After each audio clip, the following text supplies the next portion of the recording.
You know, he's a prime example, man, of someone who you would think. How does it make it?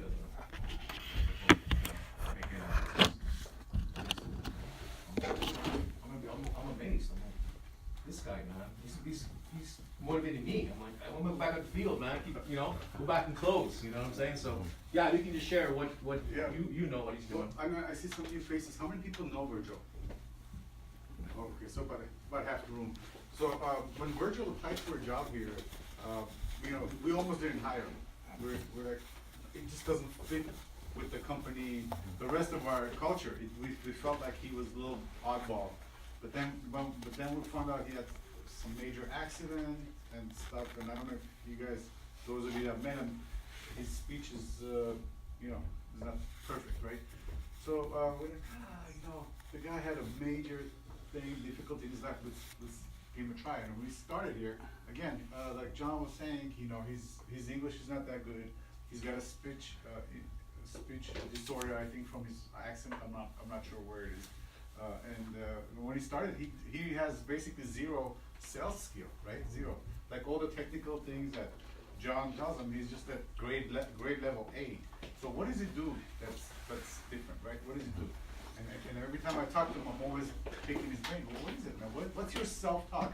For me, the most important thing when I meet somebody is like, I want to know what's their self-talk. What does he tell himself every morning? What does he tell himself before he goes out, before he takes that job? What's he telling himself, man? It's all about self-talk, When I was 270 pounds, when I used to meet a skinny guy or a girl, I used to, what do you have that big bowl of food in front of you. What do you tell yourself not to finish it? I know what I have to do, but I didn't know my self-talk was wrong. I was like, oh, this is good. I gotta finish this whole thing. And then talking to skinny guys, skinny girls, I learned from them to change my self-talk, and I lost about 80 pounds from my worst.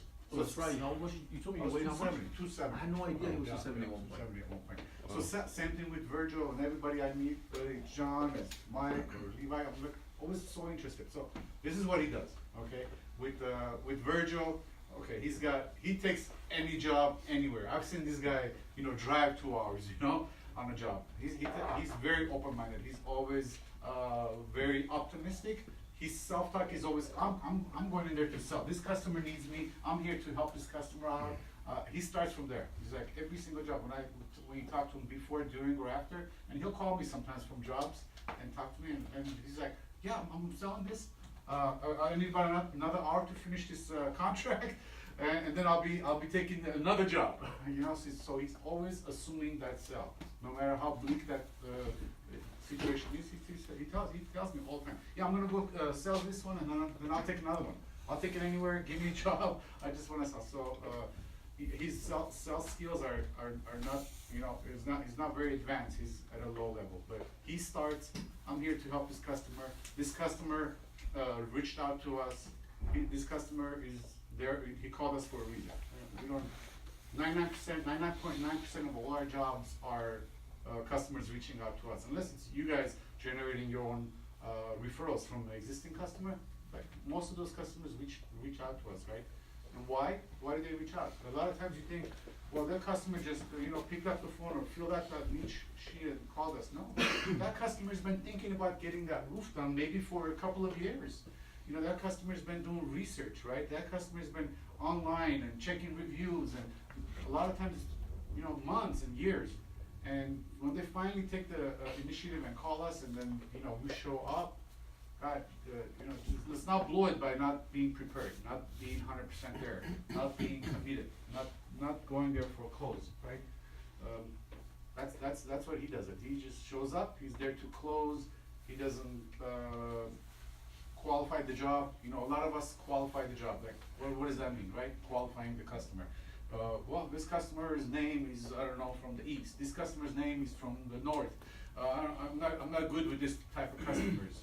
This house looks, weird. This is not a kind of customer that's going to buy from me. Before we walk in, we have that self-talk. Yeah, we look at the name, we're prejudging. Yeah. We say, yeah, that name doesn't look right. I can never sell to Chinese. I can never sell to Armenian. I can never sell to this guy.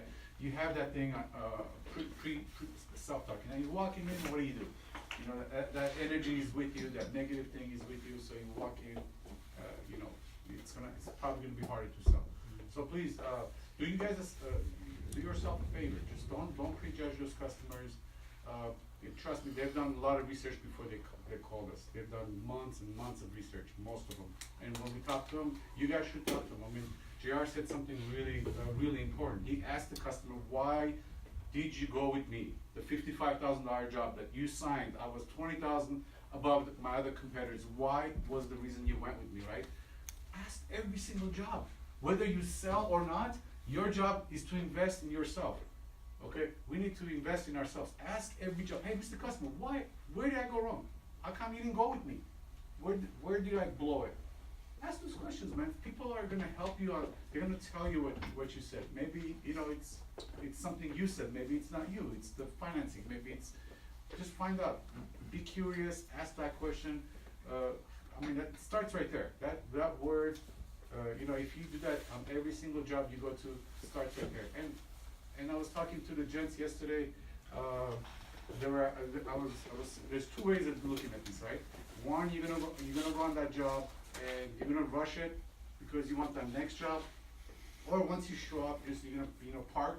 We call it camp out. Just camp out and talk to that customer, man. Just talk. Just listen. Just listen. I should say that. Let me go back.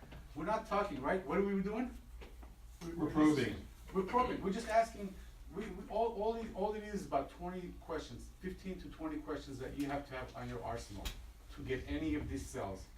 Get those 15, 20 questions pre-written, write on your notepad, and as soon as there's a silence, ask the question. As soon as there's a silence, ask the next question. Your job is to get that customer to what?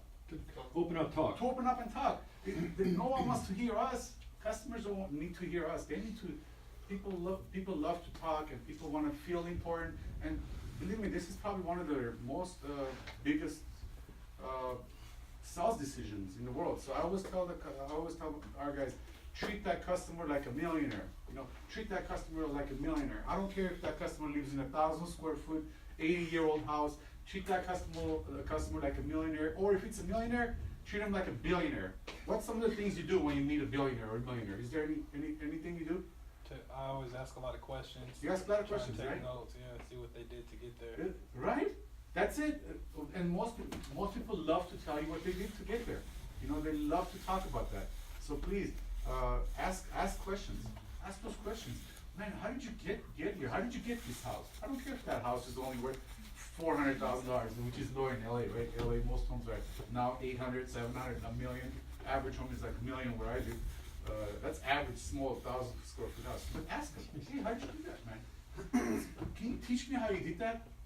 Just start there. Be curious. Ask that question during, before, during, after the sale. Be friendly with that customer. Have your questionnaire. Ask every single customer those questions and learn and help and grow, man. That's all it is. There's nothing to this except to just ask those 15, 20 questions. Get that customer to talk. And then most of the time, I think when I listen to JR, he's talking to his customers, and he never even talks about the job. He's just talking and the customers are explaining things to him, and all he's doing is listening, and then gets up, gives that customer a hug. He goes, "I'll be here for a walkthrough tomorrow with my project managers, and we'll get that job started." He does that, right? So that's what it is. Let that customer to talk. Let him to talk. Don't let it overwhelm you. It's simple. We're here to help you, Mr. Customer. That's the first thing I tell myself before. That's my self-talk.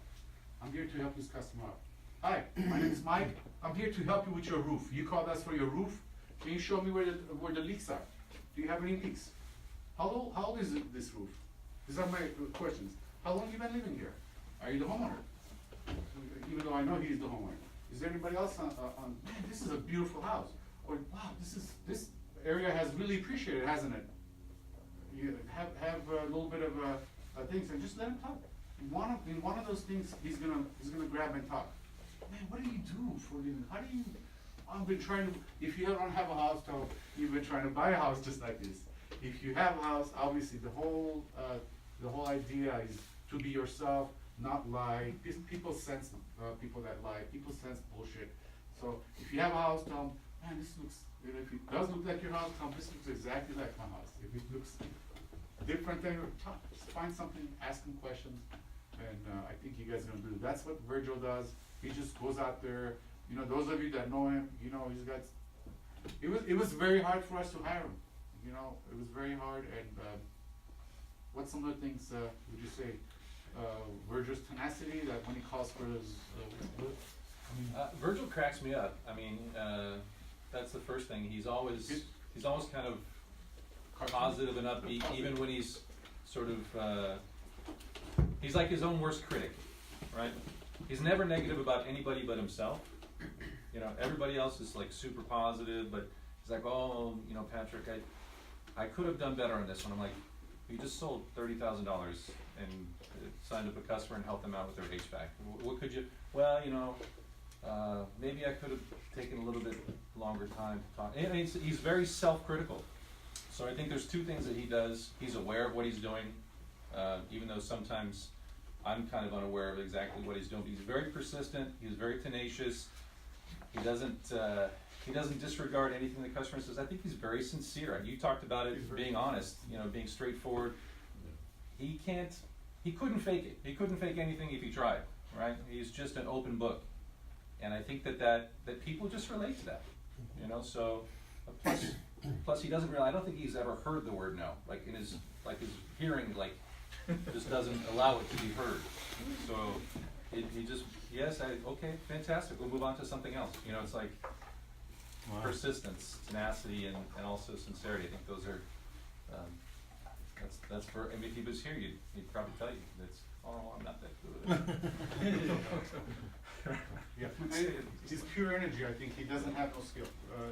If I could, you know, put it frankly, yeah. He doesn't have the techniques that JR has or Levi has. You know, he doesn't have that. He doesn't read people as good as JR does. You know, that JR is looking at every single movement of that body. He knows how to read a body language.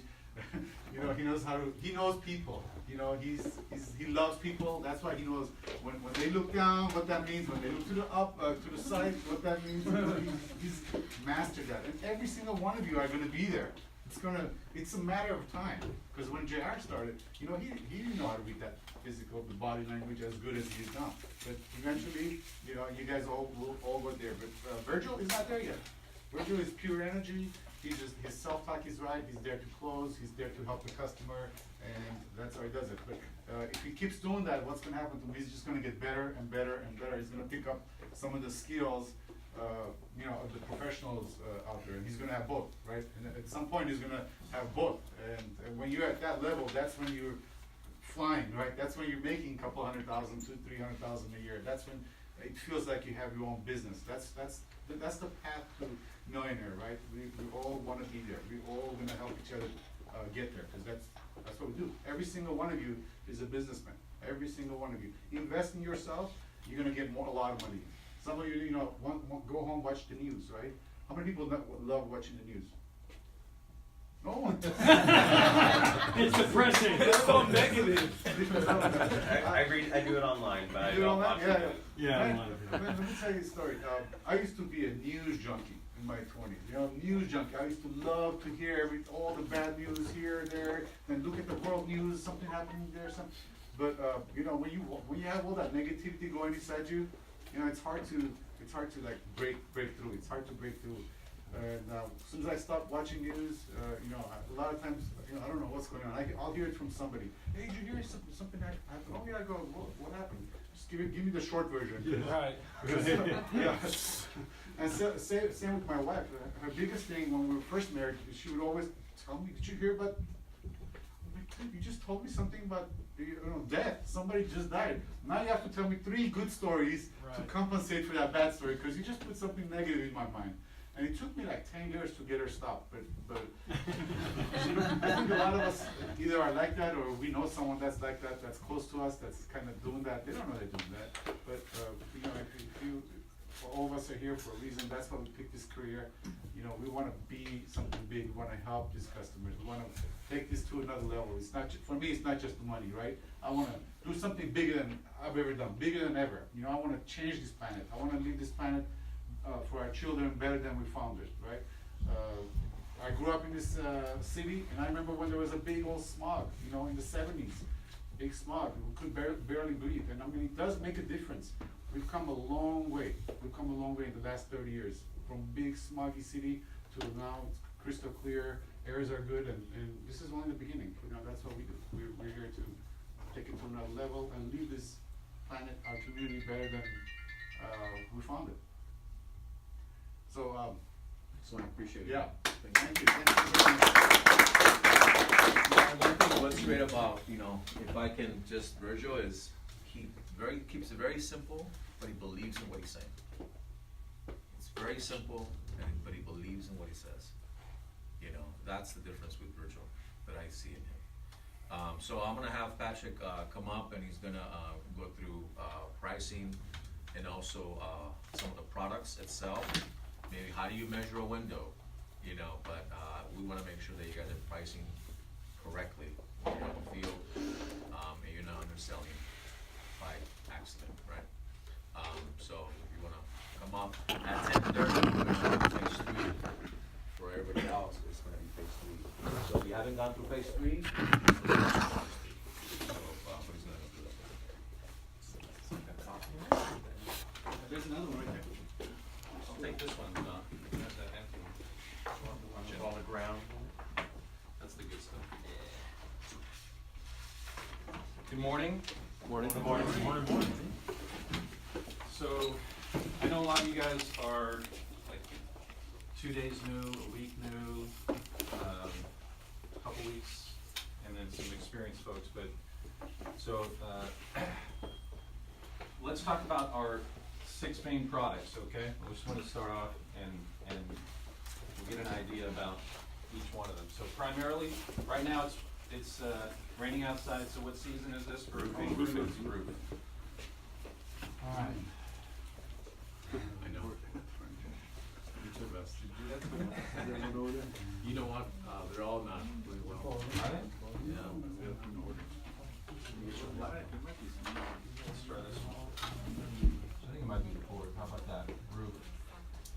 Windows. Pool wall. Not paint. That's a pet peeve of mine. HVAC. Solar. Am I missing anything?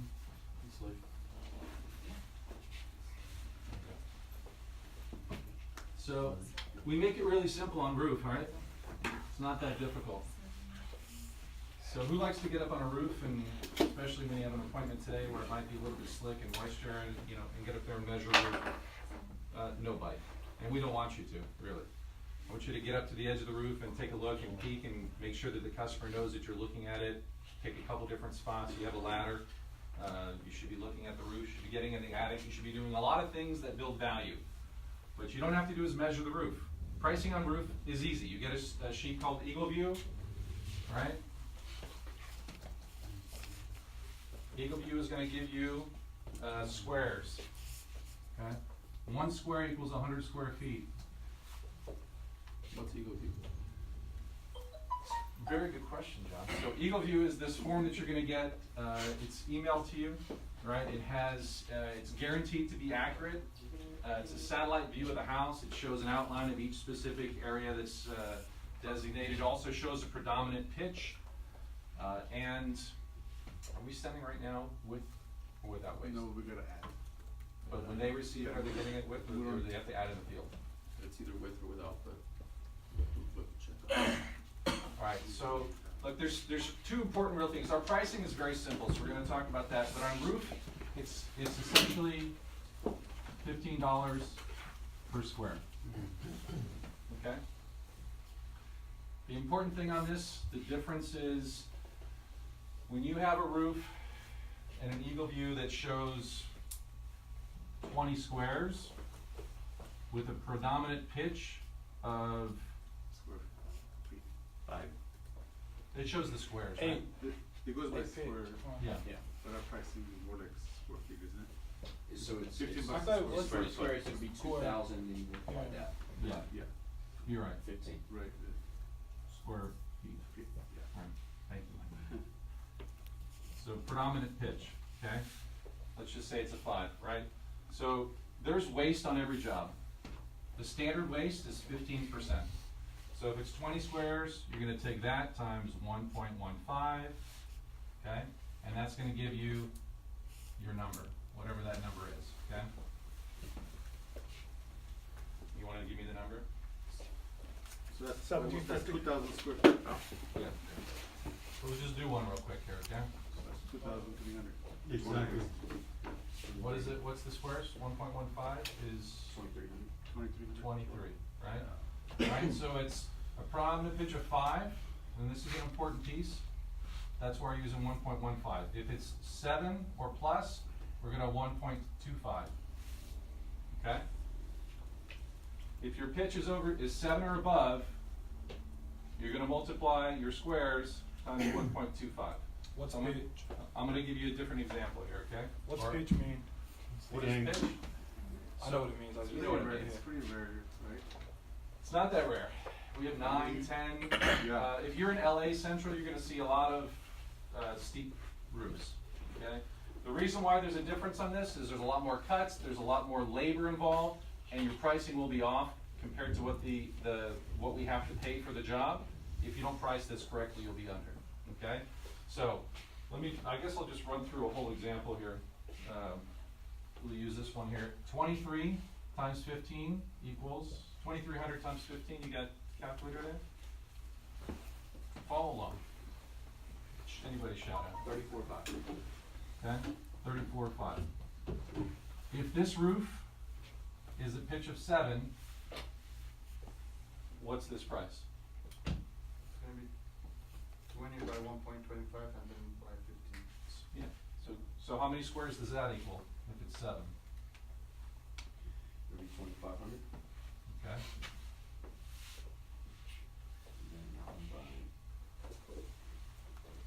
at a predominant pitch of 5, at a predominant pitch of 7 plus. Okay, how much is it? 37. 375. Alright, so there's $3,000 in difference in waste and labor cost on a steep pitch. Okay? I'm gonna erase this, I'm gonna do it again real quick. Write that out a little more clearly. Right, so if you've got a pitch of 25 squares on an eagle view with a predominant pitch of 9, okay? Where do we get the number of prominent pitch? It's on the eagle view report, okay? What's the price of this one? 31.25. This is 30 what? 31.25. 31.25 squares, and the price is equal times 15. 46,000. 46. 875. So if the pitch is what, over what? It has to be over 7? Yeah, if it's 7 7 and above. 7 or more. or more, Okay. okay? So here's, this is really important. The pitch will be a predominant pitch. If you get to the house and the eagle view is showing a predominant pitch of 9, and it's only one little section, and the rest of the house is flat, okay? Then just call up and say, hey, you know, we need an adjustment on the price because your eagle view is showing a predominant pitch of 9, but it's only one section, okay? So you have some judgment to make there when you're looking at the house. They can't see every little angle. It's a predominant pitch. So you're gonna have flat sections. Eagle view calculates this pitch based on what the majority of the pitch is, okay? It's not like an average. But what happens is, when your materials get delivered, and it's a really steep pitch, what do they have to do with the materials sometimes on a steep pitch? Sometimes it's too steep for them to lay the materials on the roof. There's no spot for them to do it. So they have to ground the materials, which means your laborer has to, imagine what tear off is on a pitch like that, right? So pitch is, just to thank you very much, Chris, this is your rise over your run, okay? And an example of that is just this, okay? This is your rise and this is your run, okay? So if this is 12 inches and this is, I'm sorry, it's backwards. Oh, yeah, I was about to this one. This is how much it goes up. 2 inches over 12 inches, that's a pitch of 2, okay? You don't need to know all this, you're not gonna be measuring it. You do have, I recommend downloading a pitch app, right? There's one that you can get on your phone, you just put up right next to something and it'll show you what the pitch is. Pitch gauge. Pitch gauge is the name of the app, okay? It's good to have, just to hold up and take a look at it, and you can see what the pitch is of almost anything. But you can double check it when you're outside, you should do that, and take a look at what the predominant most steep pitch is. It looks something like that, right? Yep. Really straightforward. So you hold this against the roof, you don't have to go on top, and this is 10 pitch. This one is 5 pitch.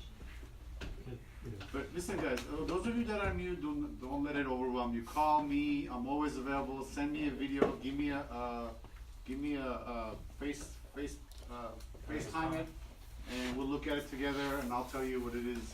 This is pretty simple stuff. It's even simpler because the Eagle View has it on there. The only thing you have to remember is if the pitch is 7 or above, add 25% waste instead of 15, okay? You're not sure, just call us. And if you have a question about it, you know, Just call us. the phone is there. Yep. All right, so that's the first one. How do we price windows? Try and make it really complicated or really easy? Pretty soon we make it easy. Like everything, we're gonna try and make it easy, all right? So I could tell you,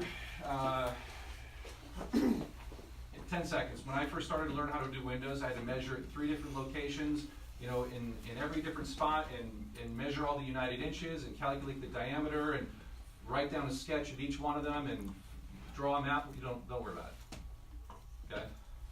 1 window, 2 window, 1 price times 2, okay? That's it. Our pricing on windows is simple. It's price per opening. Now that's a window. There's also a bathroom window. There's a giant window in the living room that's an XOX window, which is 3 panels. It's all the same price. It's by opening. Now you should still go and measure each one of them. You should inspect each opening. You should maybe draw a map of where each one is, and also show them some pictures about, you know, from Diamond Tier and whether they want grids in or not. When they're talking about styles, ask them questions, obviously, because there are style options. But as far as pricing goes, it is the same price per window. That's all you have to remember. Anything you want to add to that? It's pretty straightforward. Windows and doors. The sliding glass door, if it's 5 foot, 6 foot, or 8 foot, it's the same price. An entry door, if it's a single door, it's the same price. If it's 2 doors, it's that 1 door times 2. I mean, it's not. So how do you measure the window? Or how accurate do you need to be on when you're measuring? Look, you don't need to be that accurate. Let's just assume that this is a window opening here, right? You're gonna take your measurement, just take 2. Write down what it is, okay? They need to know that you're measuring stuff. They need to know that you're walking around and inspecting stuff. Why do we not have to be accurate? Because we send someone out at a walkthrough to do a custom measure, and that measure is what gets sent to the manufacturer to make sure that you're getting the right materials, and then we actually call the customer and confirm what was sent to us. Okay. That's one. So you need to be as accurate as you want to be. I would recommend you don't have to fake it, you know, but you don't have to be, you know, 3 measurements like I would if I was custom making custom ordering a window for myself. I would measure the middle and the top and the bottom and the middle and each side, and then I'd measure the diagonal. I'd get like 8 different measurements, right? If I'm custom making a window. Now that's what our guy's gonna do before he orders, but for you, you just need to know the general size. Okay. Okay? Patrick, can you just read the part about the doors on? Yeah, so price per window or price per door, okay? So if it is a patio door, which is a slider or French, okay, it is basically 1 price. We go up to 8 feet on a slider, okay? here's another thing, is if they have an opening that's 8 feet, and they want a 10-foot window, do we do that? No. Can we do that? Yeah. Sure. You have a guy. We got a guy. Do we wanna do that, Mike? In certain circumstances, if it's the one window that makes the whole deal go through, call Mike or myself or JR and we'll go through what it is that's required for that. Because if it requires some construction, we probably don't. Most of your customers are just gonna wanna retrofit, right? They just wanna take the old beat up window and put a really nice efficient window in the same exact spot. So that's 99% of our job is, 1% of the time with this one particular customer may want something, can you make this a little bit bigger, a little bit smaller?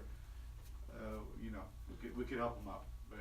Yeah, most of our overall- clients are not remodeling, they're not Yeah. restylizing their home, they're just making it more energy efficient. So they're taking out what's not working in their house and they're replacing it with really energy efficient, upgraded, lifetime warranties, excellent products, but it's not, while these windows and doors and roofing and everything have some aesthetic component to them, it's not a remodel, okay? So we're just replacing what they have with better stuff. And If you have a situation again that requires that, let's talk about it, okay? and how much is each door? Is that 2,500 as well? No, doors are, so these are $49.99, okay? Entry doors, okay, if it's a single door, it's the same, okay? If it's a double door, that's 2 doors, okay? Now, I know you got 2 doors, you're thinking that's one opening, that's 2 doors. Okay? Bless you. And if it's 1 door with 2 side lights, that's 2 doors, okay? That two doors, that one? This is 2 doors, Okay, right? That's 1 door. alright. I see. 1, What's a side light? side light is, so you have 3 different, right? There's a single door, right? Then you have a single side light, which is just a pane of glass that's next to it, and sometimes you have double side lights, okay? So if you're adding a door with 2 side lights, it's 2 doors. A door with 1 side light, 1.5. Just one. 2 doors, Oh, okay? So 1 or 2 side lights. So here's the way it's really easy. If it's a door without any of this, it's a door, okay? As soon as you add any of this or another door or any other configuration other than a single door, it's 2 doors, okay? You pondering.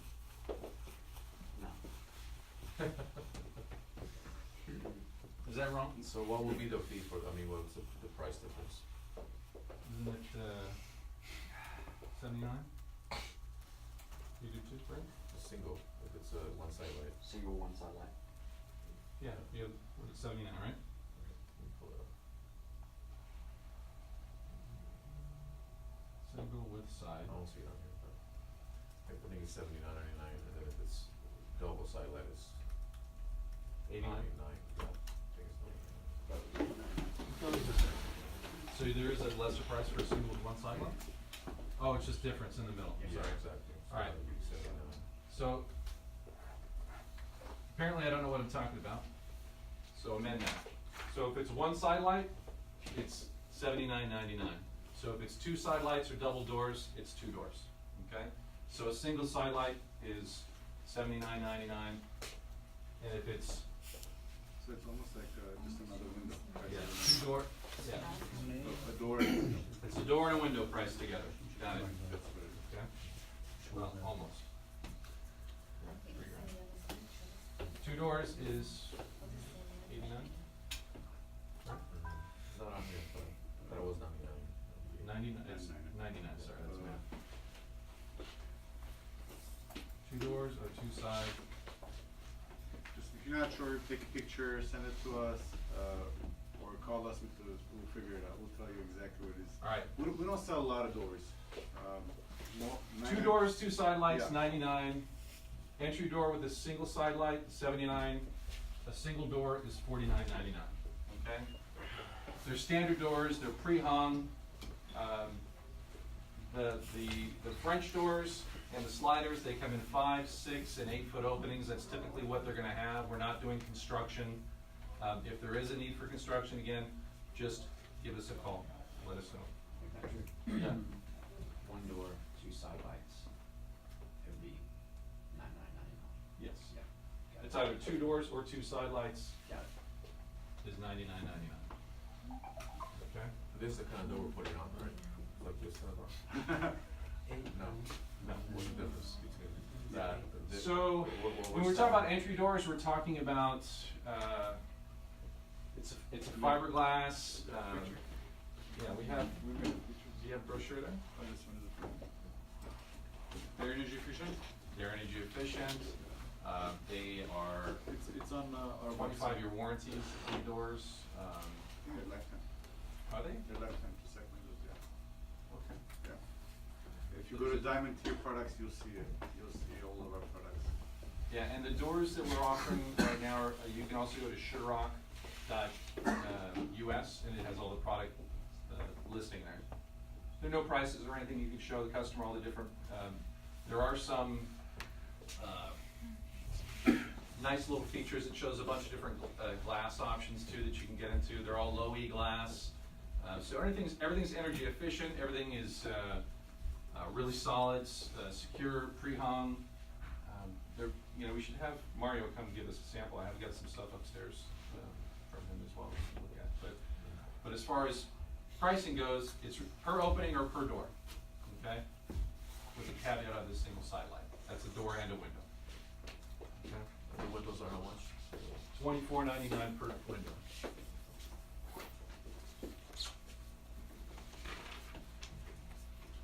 Okay. What was that website to go to? SureRock, I think it's .us.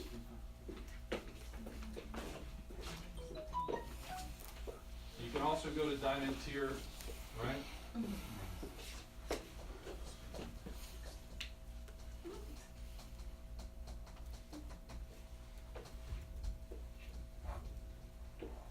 So you wanna make just a basic window measurement, right?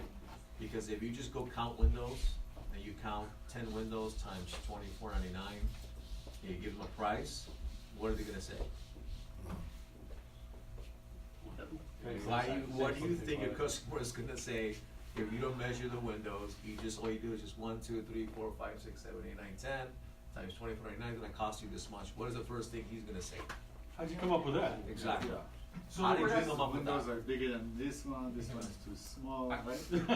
I think for every product, there's a lot of information. You can spend a half a day going through the inspection process and the presentation process for each product. There's a lot of details you could get into, but the most important thing is to make sure that you're building value and you're there to help the customer. So if they have a need and they value what we're showing, making sure that you're not blowing all of that goodwill by just going, 3 windows, $7,500. Can we go over like one of the deals, for example, the deal Sean was talking to you about, like actually breaking it down so it's transparent on how much we make as a company on the job?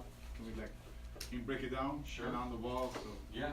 everybody understands how Padilla. pricing works.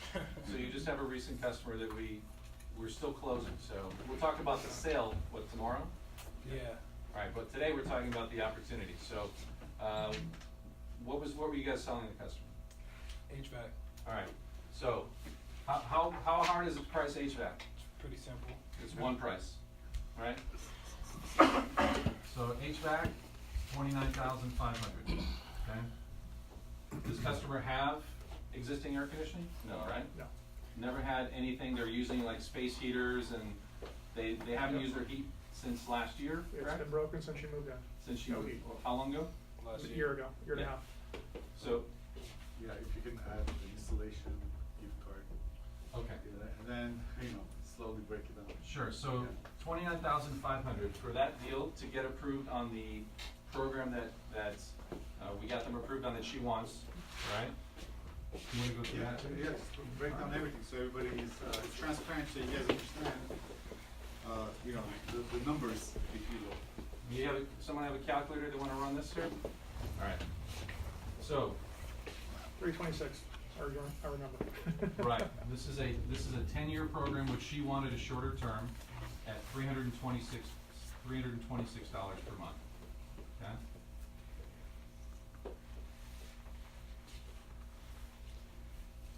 So right away, how great credit does this customer have, by the way? She said great, but it's not, it's really. She said it was probably below great, 680. What was it? and 680 or No, below. Below. no, she's Probably like 6:30. She's probably in the 620 to 640 range, okay? Because we barely got an approval. And when we got an approval, it came back at 94% risk. Okay? What does that mean? Right off the top, take 6%, what's that? 6% of 30,000 is basically less 1,800, okay? Alright. We can also, so this is That's the, a cost to our company, Yeah. where we have to basically, So basically, the finance company 1,800 is paying us $1,800 less. than the actual It's not, price. doesn't cover the full 295. that's right. So when the customer has to pay their bill, right, we're actually not getting the full amount. Not only that, in order to get the 5.9%, in order to make this deal work for you guys, there's an additional 15% off the top, which is what, 4,500? Okay? Dealer fee That we pay. that we pay. Basically means points, Points, yeah, those you of could you call that it. have homes, home mortgages. Okay, so minus 1,800 minus 4,500, okay?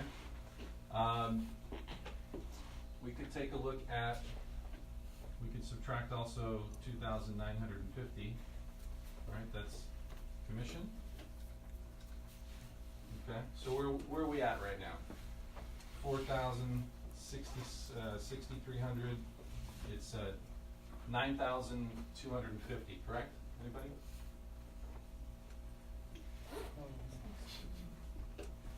I mean, I just did that in my head, right? Anybody impressed? Okay.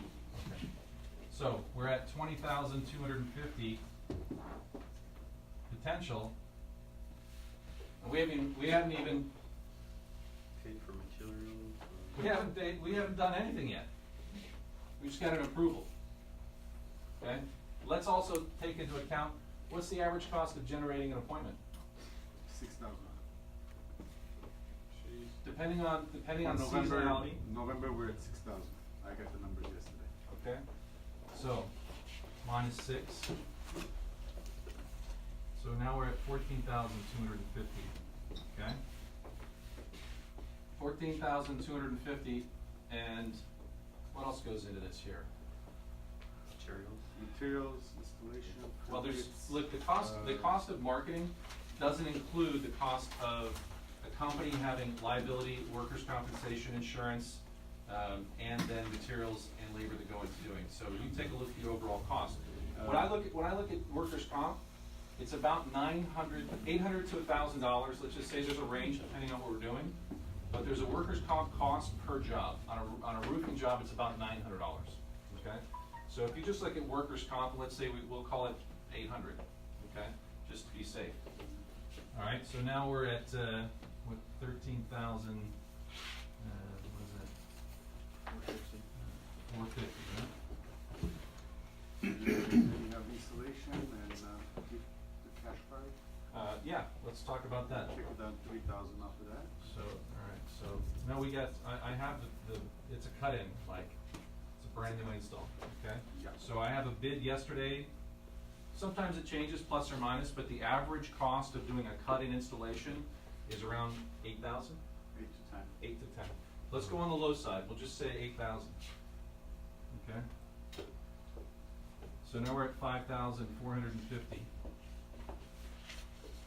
Installation and, And we also have a promo on that one. What is it? Costco, 1,000. Okay, minus 1,000. do we have installation? She doesn't need it. Alright. Installation. No, she already has So, it. look, I mean, if it gets any lower than that, Mike's gonna tell you not to sell that deal. You know what I mean? Because there's still the fixed cost of running a business out of that. So that helps pay the rent, the lights, right? Patrick. Call and center. Call Yep. center and all these people that work here, insurance. So, look, if there's somebody out there that is less than this, are they ever gonna go back and do service for that customer?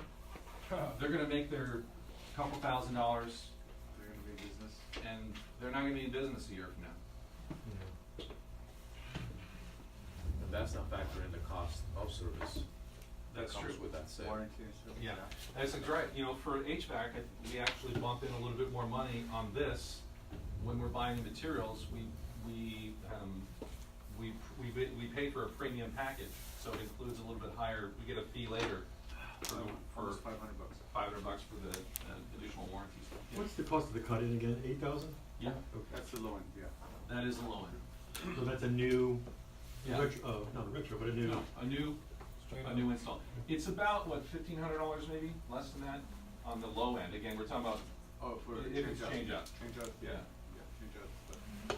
Okay? Yeah, this house is only. So this is not for you, 900 just so you square guys feet or know this something. stuff, it's for you to know that Yeah. when you're talking about, whoa, you know, I've got people say, you know what, man, 29.5, that's a lot. I can't sell 29.5. Yeah. This goes into it. It's not that we're just overselling someone or, right? It's not that. I mean, there's a lot that goes in with what we provide and what we offer, you know? Let's also consider that there's a reason why I can sit there and tell somebody that their payment on $30,000 on a 10-year loan, okay? 120 payments at $326, what does that add up to? 120 payments at $326 a month. That's like 37,000? 39.1. 39.1. So, 39.1. including cost of finance over a 10-year term for a home improvement loan at 5.9%, that gets you guys the opportunity to sell something, because most people are buying what? What are people? They're buying you, right, first. They're buying the company, second. They're buying the product, third. But it has to be affordable. They get over the edge of from consideration to commitment because of this. Not only do we invest in the marketing to get the appointments and have the staff here and provide support and do service calls, but we invest in this for you to help you close. And when you compare that to what you can get on the general market, Sean is my mortgage active person. What is the cost of a 30-year fixed mortgage today? 5.125 approximately. Over 5% for a 30-year fixed mortgage. For what FICO do I have to have in order to get that? Probably. At least a 720, likely a 740 or 750. Okay. This customer has a sub 680. Okay. Sub 680, 10-year home improvement loan, uncollateralized, right? Unsecured loan at $326 a month. That is how you make this, irregardless of this number. This is important because you need to know what goes into everything. But it's the finance piece, be able to get that customer with that credit, an unsecured loan with no prepayment penalties, a 326 10-year payoff. It's almost, Sure. come on, You, right? yeah. I mean, come on, man. She's been in there a year, so there's really not much equity. There's no equity. Okay. Yeah. Even if, look, even if we could get an appraisal that allowed her to get a PACE program, is it much better than that on a 10-year? Yeah. I mean, we get 2.99% with Hero now, right? But is it much better than what you can find in the open market in Hero compared to other companies? I negotiated that rate with Hero to get 2.99 with 10. You know what other people are paying? What are they paying? What's the 10-year standard rate on PACE? 8.19%. That's what other contractors are offering. So when you're sitting in a room, we're talking about, here are the prices, but this is the breakdown. This is where you want to know why a company can charge this price. It's only you can't do this and stay in business and be in a sweet spot for you unless you're also doing all the background stuff, all the service stuff, to make sure that the ratings are where they need to be, because the story is just as important as the product. And your confidence in the company and the product is the most important thing in order to make sure that you can go out and help people.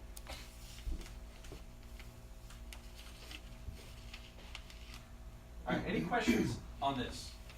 What's the warranty? on What's the it? what? Warranty. Warranty.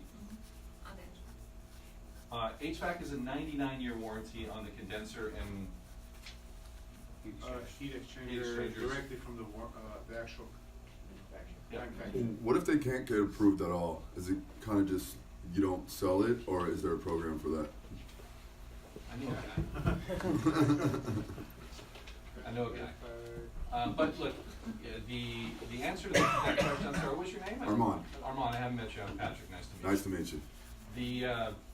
It's most likely you have to just do what's best for the customer. If they're in a situation where nobody's approving them, most likely they have a ton of debt.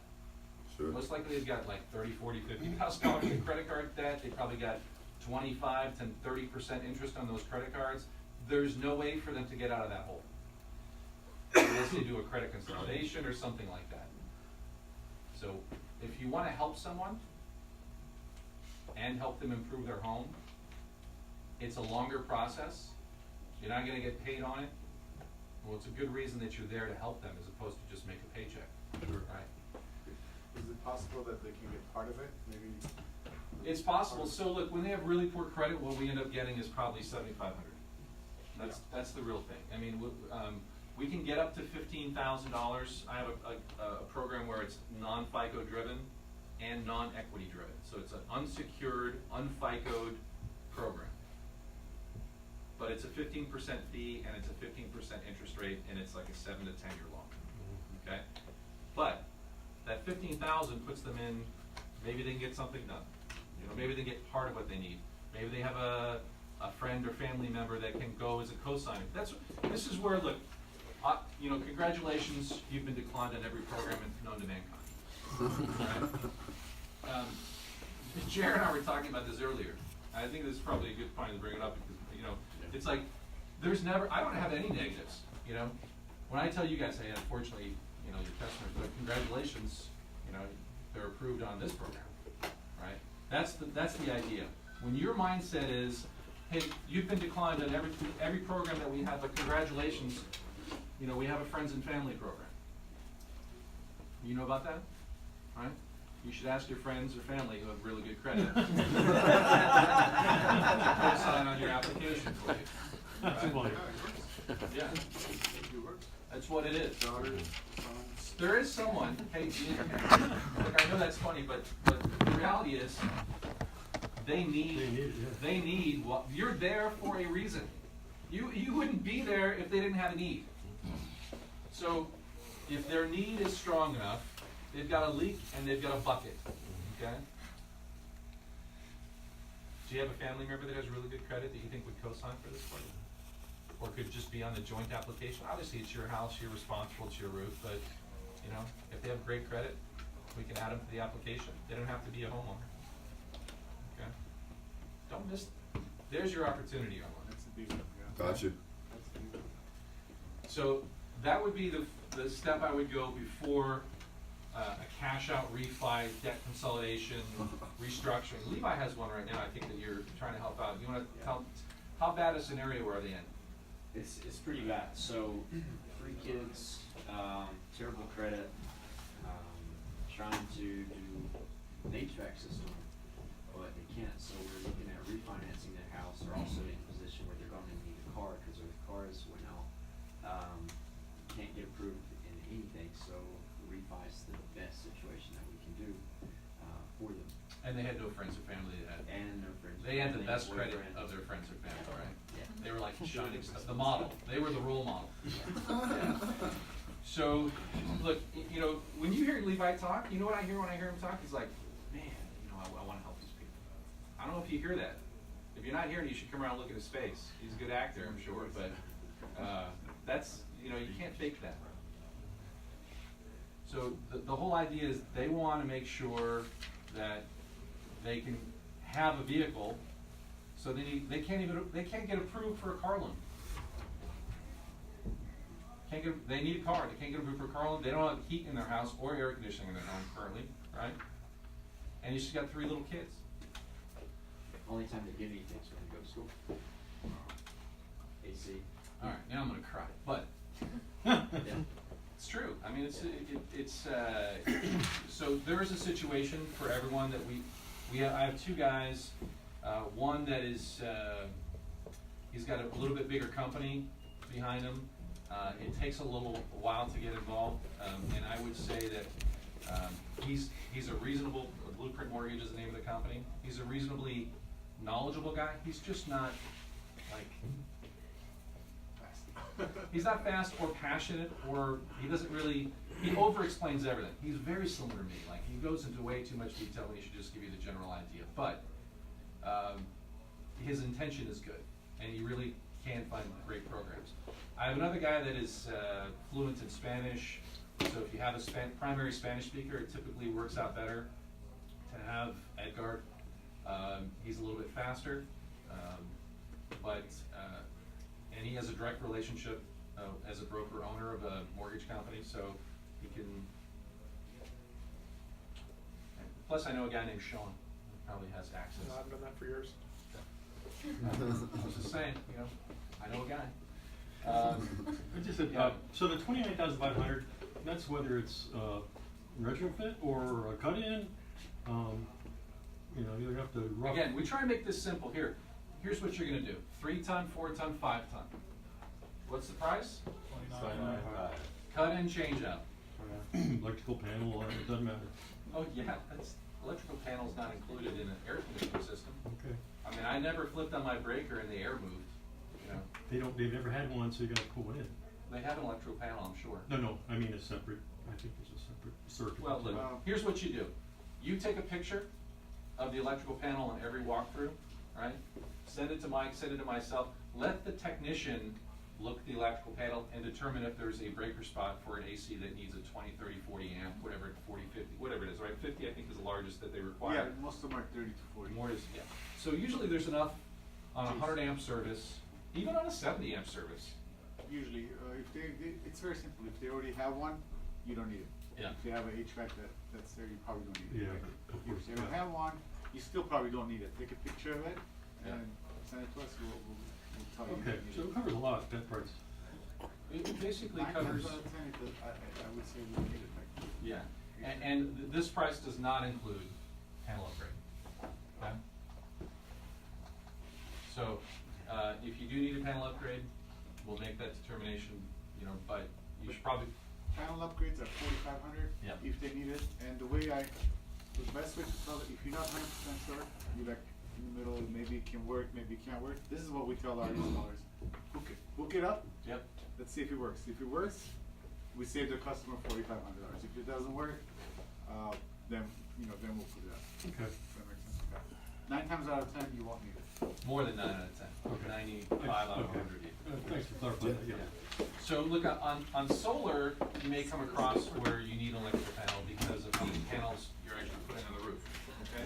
So if you're putting 30 panels in, then the load that's going into the system may require an upgrade.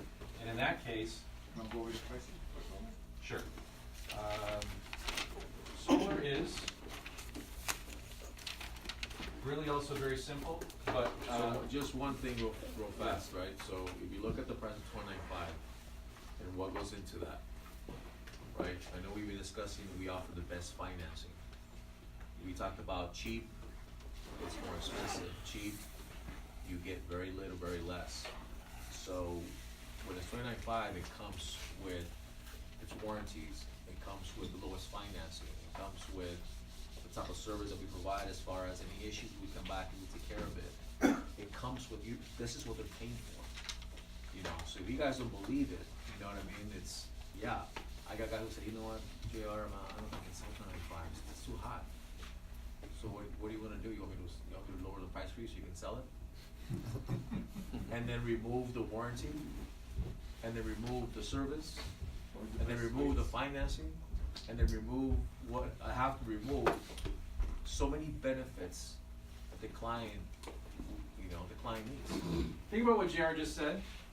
That is exactly what I say to a customer when they tell me, you know, first of all, if they say the price is too high, they probably weren't paying attention, or I didn't do a great job in my presentation, right?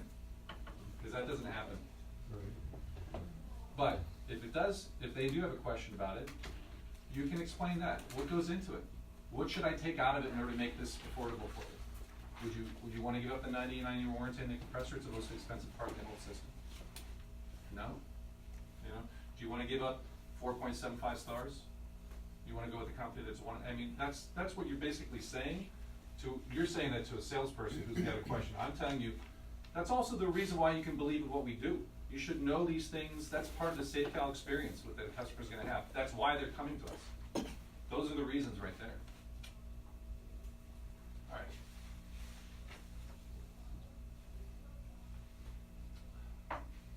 You want to do the complicated way to do solar or the simple way? Just simple. Simple is good. Very, Very, very, very simple. You want to do my version of simple? Please. Look, Call that from Simple is good. I'm going to tell you, look, this is not exact.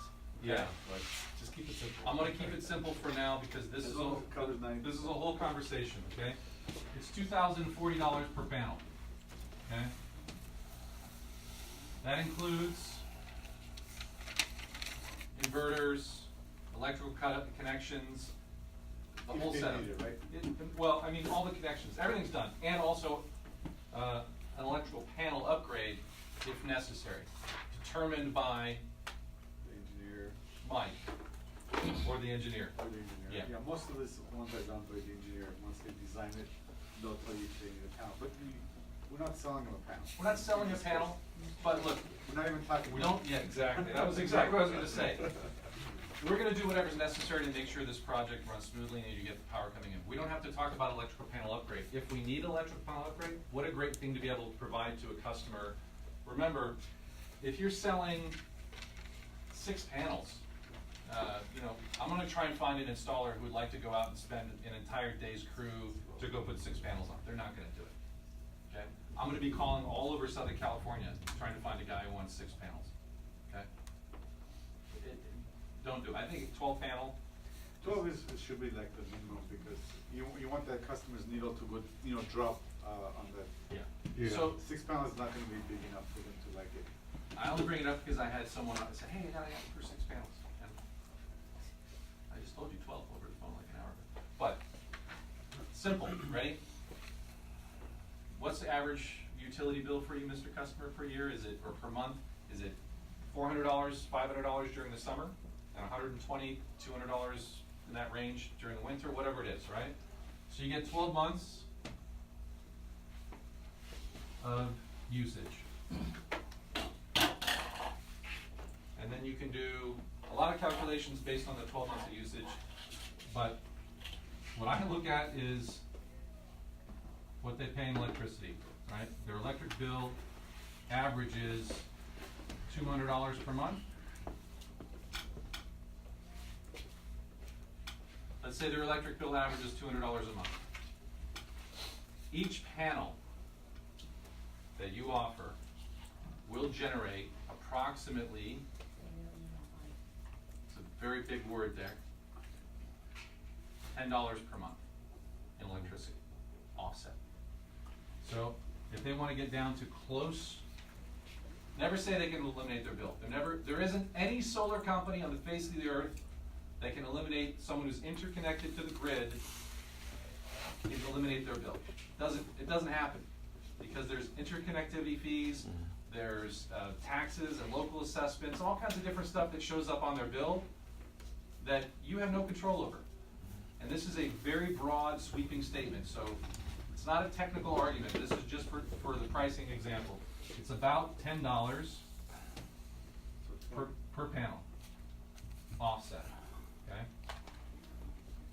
So in this example, if they were averaging $200 a month for the whole year, they would need 20 panels. Okay? I can't make it simpler than that. Is there anything about that that's confusing?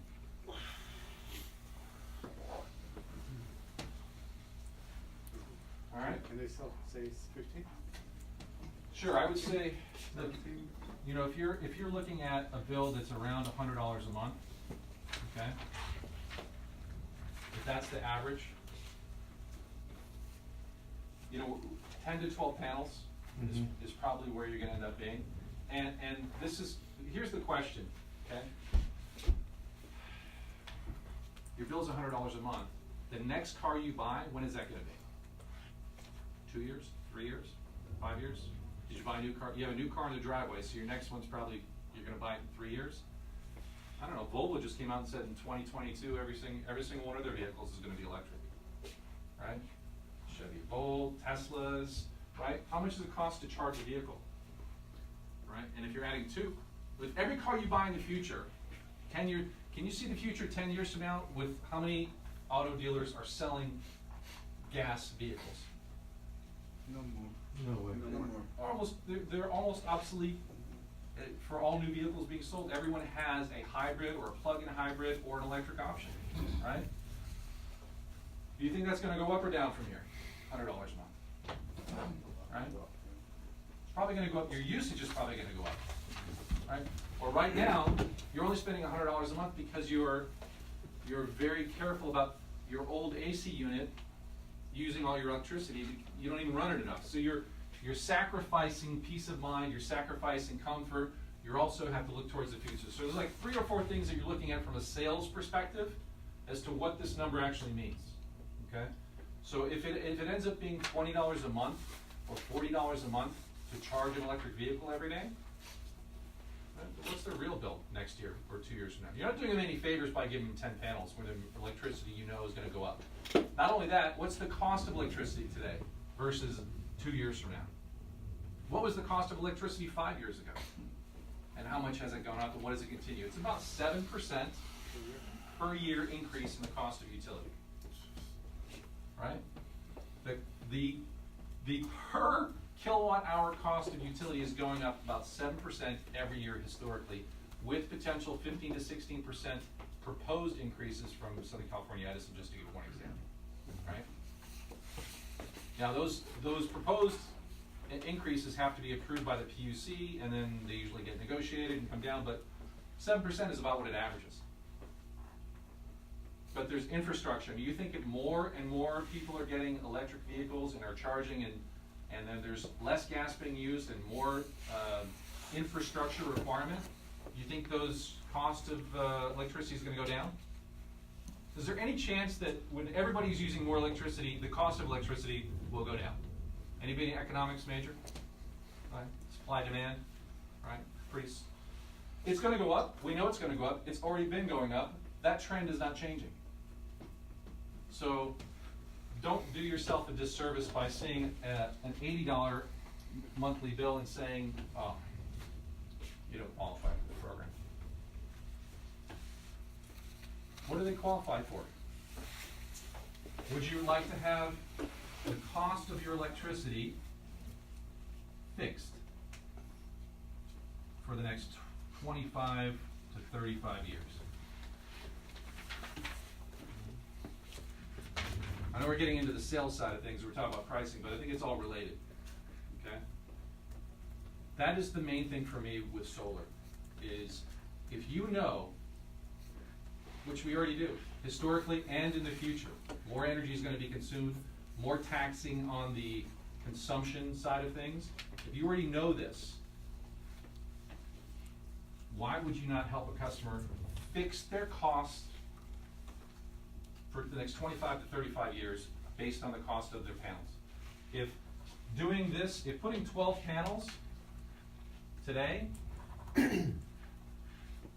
eliminates a $150 bill for a family forever, right? And these are paid off, let's say they do a 15-year program or whatever they want to do. Paid off in 15 years, their energy is free. Right, so make sure you're keeping all these things into account. Make sure you're asking the right questions about what their future consumption is going to be. If it's a young family that is going to have children potentially, I have 5.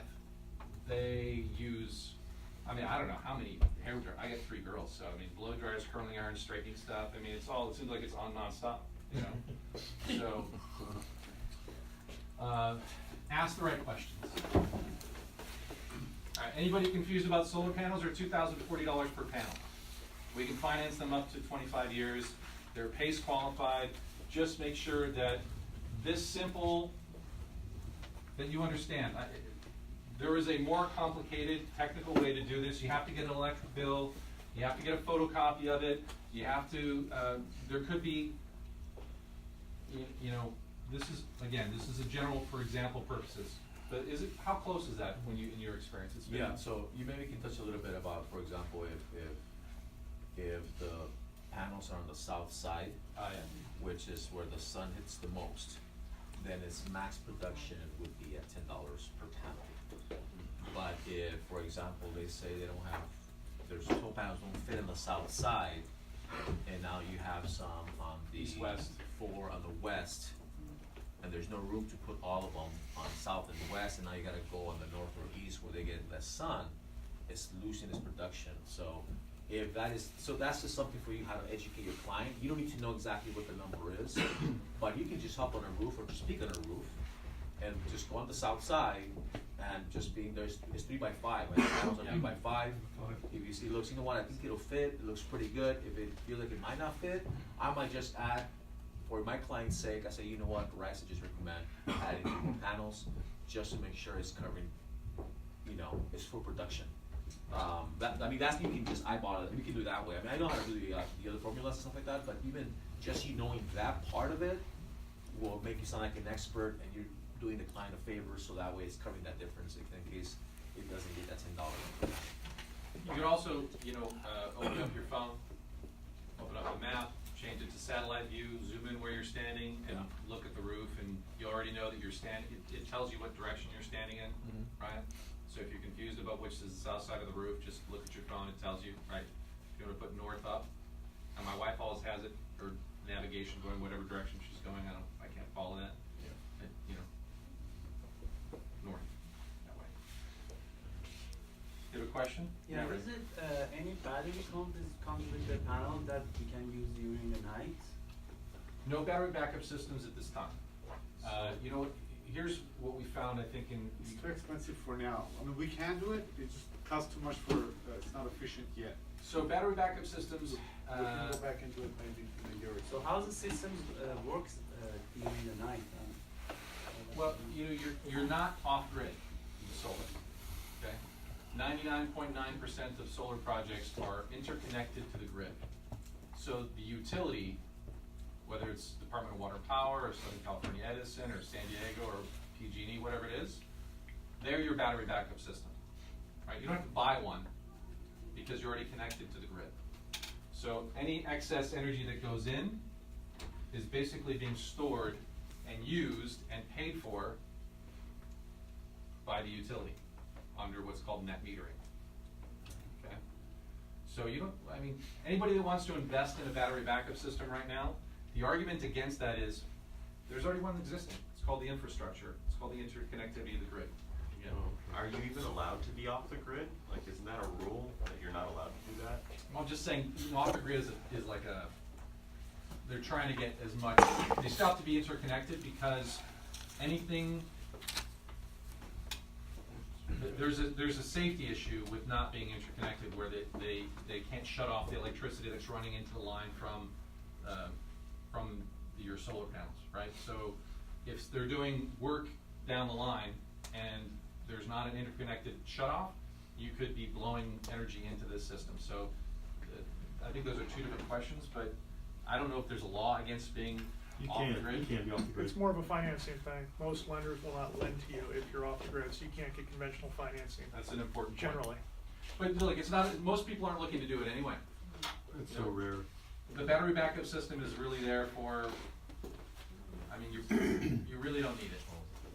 Anybody that's looking into that, there's the cost associated with it, there's the batteries themselves, which are not proven. You have to build a special encasement or put them in your garage and take up space in your garage.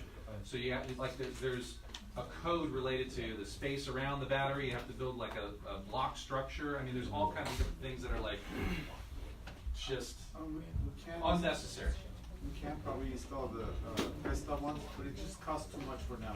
What I always tell the customer. That's right. Hey, here, I'll keep a note here, I'll call you back next year, there's a lot of talk on this thing dropping prices in about a year. Yeah. So as soon as it drops, we'll let you know, but we can always add that, it doesn't, it's not hard. So the Tesla wall, Yeah. what Mike's talking about, that, is probably the one that makes the most sense right now because it's self-enclosed, but it's really expensive. I think it's like 14 grand. That's the whole subsidy, yeah. Yeah. The other part about solar is that up until 2020, right? Was that when it goes down? 2020? What's that? The Well, federal tax credit. Yes. I think 2020 is also gonna be the year where it's gonna be mandated, right? It's gonna be mandated on every home, every new construction. But one thing about that, they changed it overnight. It was as of, just, 3 weeks ago, it was 2019, and that 30% tax credit was taken out. Now it's 2020, so, I mean, who knows if it's gonna change again, so that's. Well, look, in this environment, politically, you can say whatever you want, things change, okay? Right now, the urgency is that, right now, you have a 30% federal tax credit, okay?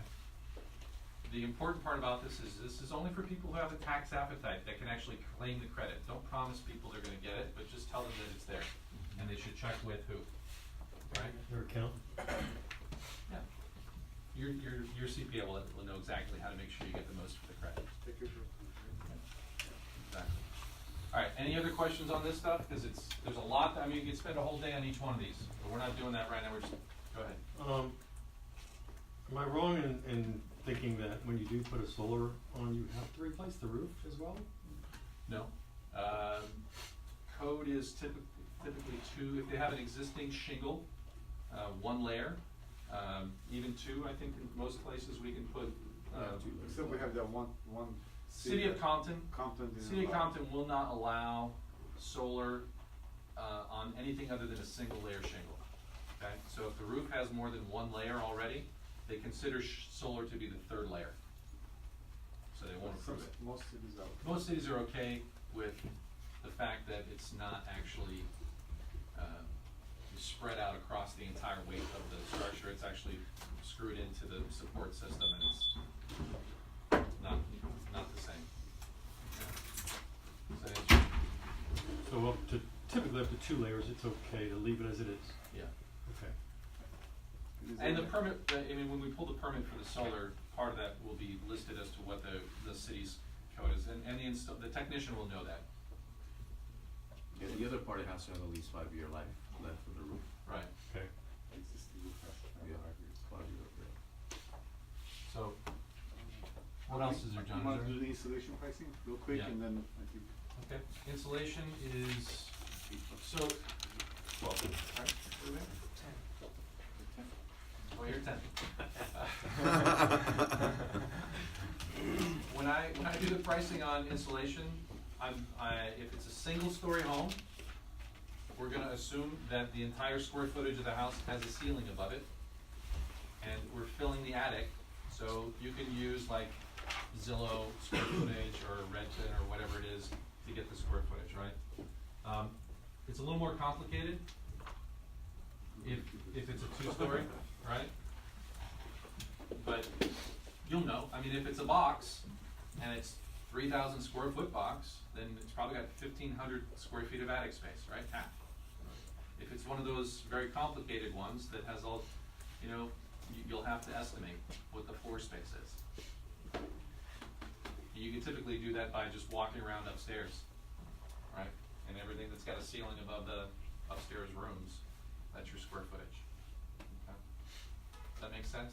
Just measure the rooms you're in upstairs. 10. Okay, so that's 10. Per square foot.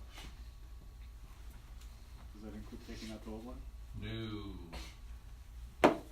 This is blow-in cellulose loose insulation. It is very efficient. Mike has it in his house. It does not include removal of existing whatever's in there. Okay? This is blow-in, right on top, added. Not old stuff removed. if there's a spot, let's say you go upstairs and there's mold. Yeah. If there's something like that, if there's a spot, if it's wet and needs to be dried out, we have all the equipment to do that. That's a value-added service that we can provide to them for no additional cost when they move forward, right? We'll go up, remove that old piece, blow it out, and then just that one section will be, but it's not remove the whole thing, okay? At $10 a square foot. Dry up. So dry up? Dry out, sure. Yeah. It's wet right now, so there's a lot of dry outs. We do it for free, guys. None of our competitors have that, right? Free dry outs with roofs. Yeah, that's a big one, actually. I mean, think about what happens, you know, someone has, if you go to a house and you're there for an HVAC appointment, or a roofing appointment, or whatever, and they've got moisture, you can tell. Like drywall on the ceiling is damaged, or, you know, you should be looking around for those things. And I don't care what we sell. We sell them 20 windows, and you see drywall damage in the ceiling, and you ask them if they've got moisture up there, take a look. Say, you know what? When we come back and put the windows in, or you know what? I'll just come back next week when we do the walkthrough, or tomorrow when I do the walkthrough, I'll bring one of our machines out here, because we have a whole service that does that. So it's a value-added service, and like Mike said, no one else does it. All right, that's pretty much. Anything else? I miss anything? Cool wall. So insulation goes where? Just real quick, where does it's blown, where does it go? Just goes in the attic, only, not in the walls, in the attic only. There's a different price for wall insulation, we try and stay away from it. It ends up being 500 holes in drywall or stucco, it's complicated, and you end up, it's... Cool wall does it. So it's not attached to the, Let's talk. it's not attached to the actual roof section? No, it's just in the attic space alone, okay? Blow-ins, loose fiber cellulose insulation. And on that note, Mike brought up wall insulation, right? We're not doing that, but we have cool wall here. It's cost per square foot, it's $12. Okay. I get lots of questions on cool wall. How do I measure a wall? It's pretty straightforward. You measure the height and the width, and you get your square footage. Or you walk around the house, you know, if you got a 20-foot high roof, you also have 3 foot of eaves, and let's say you got a 2x8 fascia, you got basically 16 inches, you know, from the back side all the way around the front. So you got to measure the wall and the eave and the fascia, right? So 10 by 20, and then it's 3 feet of eave and 16 inches. Call that 2 feet. Okay? So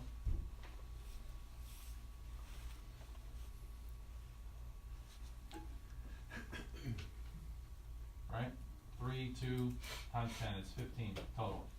So that's 300 feet squared for this wall. Okay? So just so they know, how did you get 300 feet? You took 10 times 20 times Right, 15. all right, so it's Right. it's 20 feet wide by 10 feet high, and then when I measure from the ground, I measure up, then I measure the eave, then I measure the back and the front of the fascia board. So from here down and around is 15 feet. Okay? So on that whole wall side, I just take this measurement all the way around, just like that, times the width. That's 20 times 15, that's 300.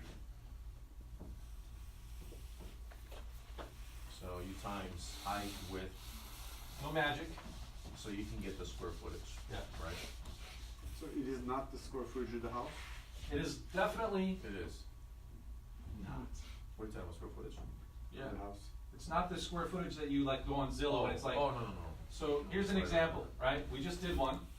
The house was 1,344 square feet on Zillow. Guess what the measurement came back on Cool Wall? Is it 3,000? 23 plus waste. Okay? So, but The walls on a single story house were 1,000 square feet more than the living area. So don't just go, it's gotta be close to the square footage.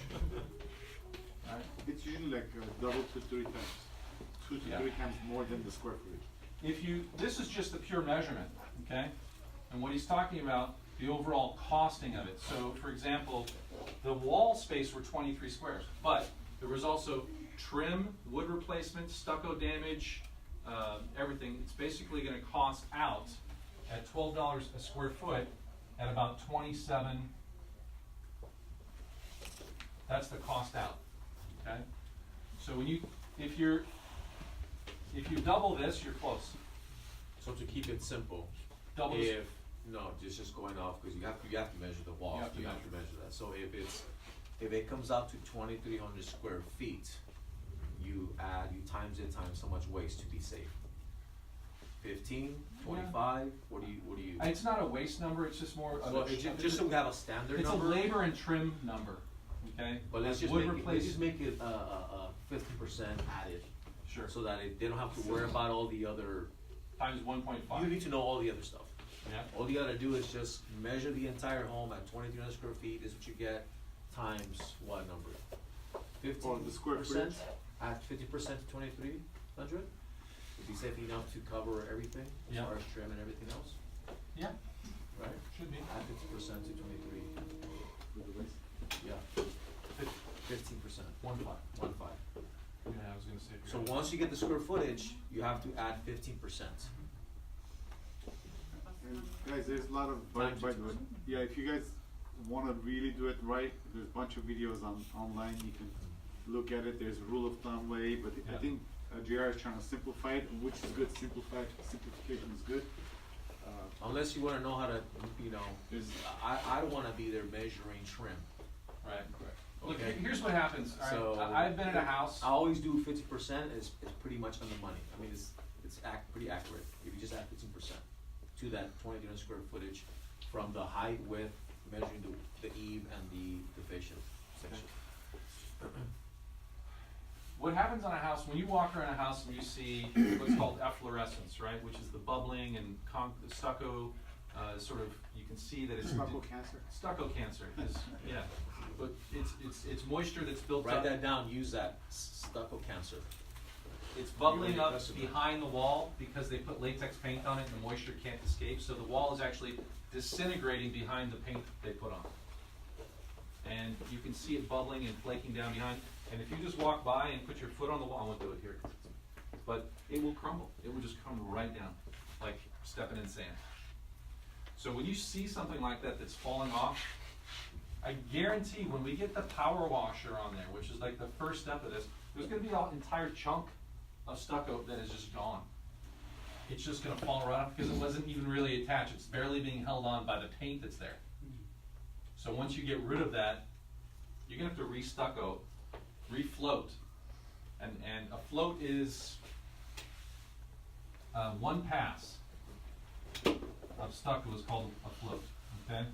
So this is just a term, you don't have to, so if I put stucco on the wall, cement on the wall, that's one float. Then I gotta wait for that to dry. Then I gotta put another coat, right? That's another float, that's two float. So that's 2 days of labor for that spot and materials that our installer is gonna actually take care to do, and then they're gonna have to finish it and then prime it and then get it ready for cool wall, right? So when, I'm only bringing this up because it's exactly why JR said do it simple, right? If you wanna make sure that you're not under, because all of a sudden at the end of the process, we have wood repair, fascia repair, shiplap, trim around windows, it's wood, stucco 2, 3 float in certain sections, all kinds of different things going on with an older house. Keep it simple. So that's all included then? Yes. I mean, up to a certain. No, the answer is yes. We're not gonna go back to the customer and say, oh, your stucco fell off when we power washed it. You know, you got a separate check for that. No, I'm just saying fascia board, it's rotting, that's all included, replacing it. If we're doing the trim. What we're gonna do is not, we're not in the business to replace old wood that is good, right? So anytime you get like let's say 2 fascia boards that connect at the edge of a roof that's been poorly installed, you're typically gonna have wood damage, okay? That does not require fascia board 16-foot replacement, all right? It may simply be the fact that the paint they put on is not protecting it, that it's been exposed, and all it needs to be done is sand treated and prepped properly, and then when we put this on, it's got a lifetime warranty on it. They'll never need to paint their house again. Includes, what's the primer? Yeah, it includes, the primer is really super expensive. I have to tell you that the difference between like a paint job and cool wall, it obviously there's a lot of technical, scientific pieces in it. But if you wanna, you know, where all the investment in this product, it really makes a difference is in the primer. The primer penetrates into the wall or into the wood like a 1/4 inch in some cases. I mean, it is that deep, and then it's a chemical binding reaction to the actual cool wall color that goes on top. So it's like, and it's like 20 times thicker than paint. 20 times. Does it act like insulation? It's a good point. We were starting there.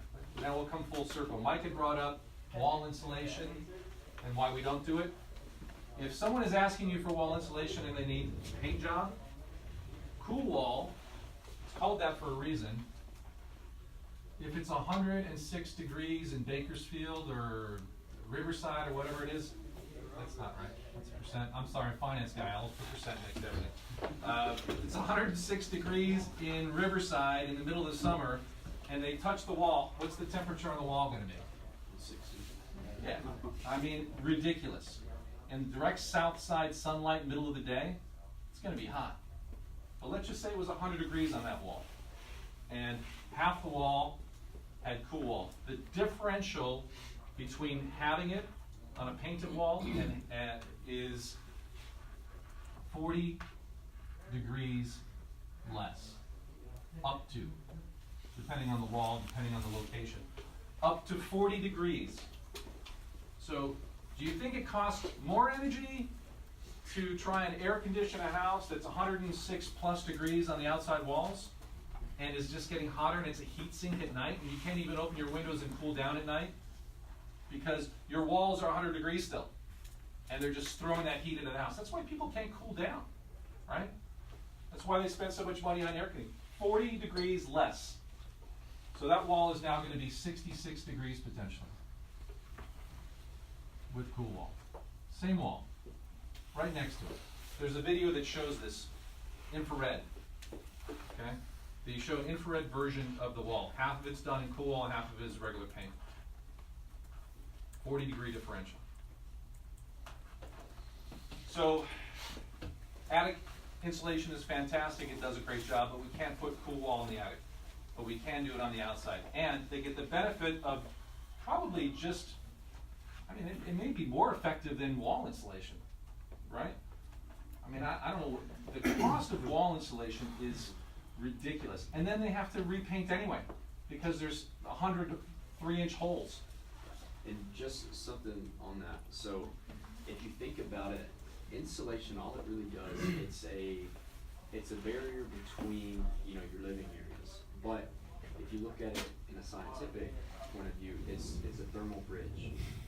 And if you just add more insulation in there, it's just gonna slow the heat process down from getting on the outside to the inside. So when you add cool wall, it's an alteration of another thermal bridge. So you put it on the cool wall, it's a completely different bridge. That way it takes even longer. And with the cool wall, it reflects. Yeah. Well, that's why there's a big difference because of activity. But I'm going to add one more. This is probably right now. Look, we live in California. What is it called typically? Earthquake country. But we haven't had a real significant earthquake since when? 94. 94. What do we really live in? Fire. Fire country, right? We have fires every year. This product has a Class A fire rating.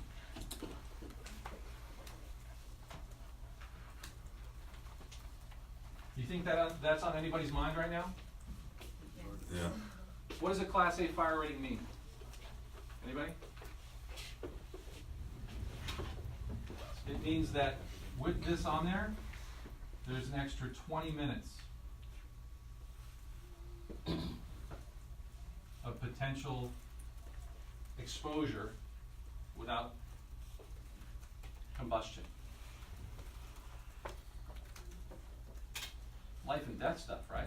Yeah. Those people paradise. Get out. No, it's terrible. 20 minutes, I mean, look at all those stories. What does 20 minutes mean? Taking pets and Not only that, but there's houses that the flames licked up against, and then the wind moved, but they still caught on fire just by getting it licked up against. I saw it on the news that it was driving me crazy. It was like, put the hose on that. I was like screaming at the TV because the guy on the TV, the newscaster, was like, we're here in front of this home and it looks like there's a fire starting right between these two houses. We'll just watch that. You know, I was like, get a hose, man. You know, what are you doing? It was driving me nuts. But all right, so when you have like, maybe they have an obligation from the fire department that tells them they can't get involved. I don't know, but it was making me crazy. So it's a big thing. Look, most people are buying the products we offer primarily because they are energy efficient, they change lives, they make things more affordable, they allow them to spend money on things that are kids and family stuff that they don't have to be spending their anyway money. You know, they're putting it into solar as opposed to putting it into the electricity company. They're putting it into windows as opposed to paying the electric company. They're putting it on the roof as opposed to repairing the roof over and over again, repairing damage and paying the electric company. This is money they're spending anyway for all these products. They're either going to go here and improve their home and improve their lives, or it's going to go to the energy companies, who are going to raise their rates next year. For thank you, appreciate you spending all that money with me. Here's a rate increase, right? What's better for them? So, I mean, who are you guys helping today, really? Anybody that gets a product from us with a warranty like this has an energy efficiency program to it. Coolwell just happens to have a Class A fire rating also, right? So don't discount those things, and it may not be important to someone to say everything that's associated with every single product. You don't need to do that. You need to do what? Find out what's important to them and show them how these products benefit them. And sometimes they're not telling you because you're not asking questions. So make sure you ask tons of questions that are geared towards one thing in mind. The questions you should be asking are the ones that will allow you to find out information to help them. That Mike said at the very beginning of this. When you knock on that door, how can I help someone today? Hi, I'm Patrick. I'm here to help you with your roof. Right? That's the best introduction, because that's what we're there to do. So make sure that you understand all this mumbo jumbo I put up all over the place. The most important thing is what you bring to the customer, right? It's your sincerity, your understanding of what we offer as a company, and the products and the warranties. Obviously, you have to know everything about them, but they're only buying what their benefit is, right? And you can only help them if you can find out what that information is. So make sure you're asking tons of questions. Yes, speaking of questions. Is it only for exterior? Cool wall? Yes, exterior walls only. Yes. Can you correct me if I'm wrong? So if we want to measure for the cool wall, so we double the square footage and then add 2% or no? No. Oh. It depends. Double the square footage and add 15%, is that what you would do? I would measure everything. No, I measure everything. Measure the exterior Yeah. surfaces of the I mean, walls, add the 15%. Realistically, you should have a rolling wheel to measure cool wall, right? And get it once around every wall, touch it, go up, and then just multiply those two numbers. But, I mean, if you look at this, right, a 1,300 square foot house times 2 plus 15% is probably going to put you at 30. You're not going to be wrong if you do that on a single story house. Okay? But now I tell you this, if the customer does not see you measuring their home, Yeah. Well, they're not comfortable. yeah. it's not gonna work. Look, your inspection, while If you wanna pretend you're measuring, that's fine. If that number works, it works, right? If you can take the square footage of the home, times 2 times 15%, I you would- might be in that, you might be okay. I've only sold a couple $1 million worth of co-wall in my life. Right. I've never once just taken the square footage and added up because I don't trust that, right? Plus, I think it's also, like Jared's saying, there's two pieces, right? One is the inspection. So you have to be exceptionally thorough on the inspection, walking around the house, looking at everything, and making notes, taking down what the customer says, doing your little stucco cancer question. Taking pictures of everything. Take a picture of everything, right? That way, when you're in the house sitting, you know, if it gets dark at night, you've done your inspection at 5 o'clock, right? You can all sit, remember we looked at this was where you have something to refer back to if you need to. Don't just look at a wall and point and say, you know, make a note of it. If you see something, do you know what vertical cracks are? Right? I'm not going to go to the whole wall demo, but look, everything that you see on a wall, there's a reason that it's there. The house is in California. We live in one of the most dramatically different climate, from night to day, right? If you're in the high desert, you could be 30 degrees overnight and 90 degrees in the day. So we have these huge temperature swings, which means our houses are really in one of the most volatile temperate zones in the country, like California. But for a home, the stucco and the wood are expanding, contracting every day because of the difference in temperature, nighttime to daytime. Extreme sun, wind. We're not getting snow, but you know what? When it snows, it's about 30, 25, 20 degrees. It's cold for like 4 months in a row. Not in Missouri. Not a whole lot of change going on. That house stays cold for 4 months. And then it slowly melts, and then it gets warm, then it gets hot. It's not like what we have here, right? So when you have all this expansion and contraction, what ends up happening is you get lines like this, right, on a wall. And if you see 3 or 4 of them together, take your tape measure out and measure one. Say, I'm going to guess that this is 16 inches. Oh, let's see, another 16 inches. There's another one. They're on every stud. When you have a wall that starts to have vertical cracks like that from the base going up, every 16 inches for certain walls, you're going to find stud cracks. Because moisture is getting into the stud. The stud is then, it's wood, right? So what happens when moisture gets in wood? Swells. Swells. And the stucco is not going to expand the same way. That's why there's a crack at every stud. When you have a crack, I don't care how often you paint it, it's not going to seal that crack, because that crack's going to be back very soon. Right? Even if you put paint in it, it's just going to open up again. And every year that crack gets wider and more moisture gets in, and then the wood gets more swollen. And then the crack gets worse, right? So cool wall solves that problem. You need to be identifying those issues as you go through. And again, I said I wasn't going to get into the whole bunch of the product specs, but there's so much stuff that with each one of these things, you have to make sure that your inspection is thorough. Measuring is not necessarily part of your inspection for cool wall, right? Do you measure at the same time that you're inspecting? I don't, right? For windows, you can do it at the same time. It's really easy because you're just taking 2 measurements and you're inspecting a window. And you're with the customer and you're saying, all right, look, I see here that there's looks like some drywall damage. You notice that you probably have moisture coming into the corner of the window here, right? You see these cracks here, you know, it looks like they're from moisture or from expansion, right? So that's not going to happen. If they have steel windows, they're expanding and contracting at a different rate than what's holding them in. So it's putting pressure on that corner. There's a lot of things that you can point out, but you're still going to measure everything, always. All right?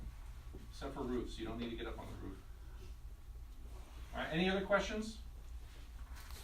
I have another question on insulation. So can you like point at where you measure, like if it's like a concept?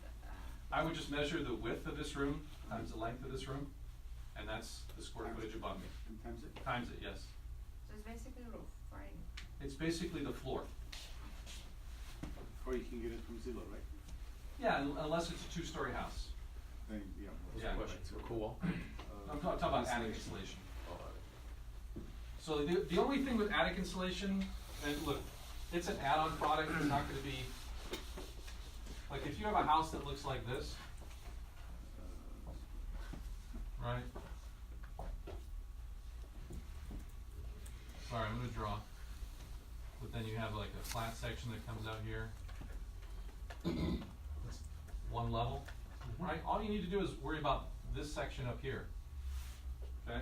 Not this lower level, because this is like a sunroom. There's no, we can't even get in there, right? Unless it has an attic space, then we'll blow in that too, okay? But just worry about So when you peek in the attic, for example, if the entire attic covers the entire living space, right? If it covers the entire living space, then, I mean, you can easily just measure, if I'm inside, if this is the attic on top, I can just measure length and width Yep. and get the square footage of how much insulation this room is gonna need. And you can do that in every single room. You can do that way too as well. I mean, that's another way you can do it. Yeah, and look, if you have a two-story house, I'm gonna draw a box, right?